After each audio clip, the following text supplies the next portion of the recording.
Nasa Canada na pero mistulang nangingibang bansa pa rin daw ang isang Pinoy sa Alberta dahil sa kanyang trabaho. Ito ang nagtulak sa dating OFW na itayo ang isang ribs restaurant na nakikilala na po ngayon sa Edmonton. Narito ang report. Matagal na naging insulator sa Libya at Africa si Ruben Aquino mula sa Edmonton.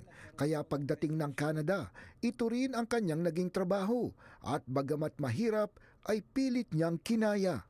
Yung pong lamig, sobrang lamig. Kasi ang work po namin sa labas. So negative 30, 35. Nagtatrabaho pa rin po kami sa labas. Bukod sa sobrang lamig, naging problema din ang schedule. Sa malalayong lugar kasi na dedestino si Aquino sa kanyang trabaho bilang insulator sa mga oil pipeline sa Alberta. Kasi ang trabaho ko po dito sa Port Mac, 14 days on, 7 days off.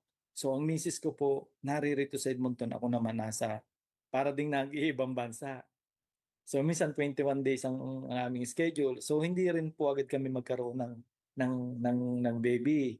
Ngunit pinalad din naman siya at nagkaanak ang mag-asawa. Dito na niya napag-isipan na magtayo ng negosyong Mice Ribs Filipino Kitchen Restaurant. Ito po pinalano namin kasi ang trabaho ko nga po is sa labas. Mga nakakasama ko sa trabaho, 50 years old, 60 years old ang tatrabaho pa. Malamig po yun. Hindi ko nakakayanan ng ganon. Pero hindi daw pala simple ang magsimula ng negosyo, lalo na't wala naman siyang karanasan sa pagpapatakbo ng restaurant. Binuksan pa nga niya ang unang branch panahon pa ng COVID noong 2021. Siyempre, sino pong bibili ng ano noon, ng katas bago pa lang kami, tapos mayroong kailangan 50% yata po noon or 25% ng capacity ng mall ang ina-allowed lang doon kasi para po may distansya, hindi po pwede magsiksika noon. So doon po kami nahirapan hanggang sa nagkaroon ng 50%, 70%, 75% hanggang bumalik po sa dati.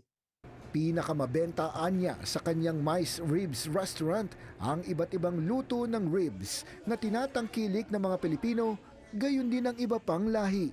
Ang ribs po namin is malambot po siya pag sinerve po namin, kahit po tanggalin niyo ang buto, makukuha niyo po siya ng gano'n.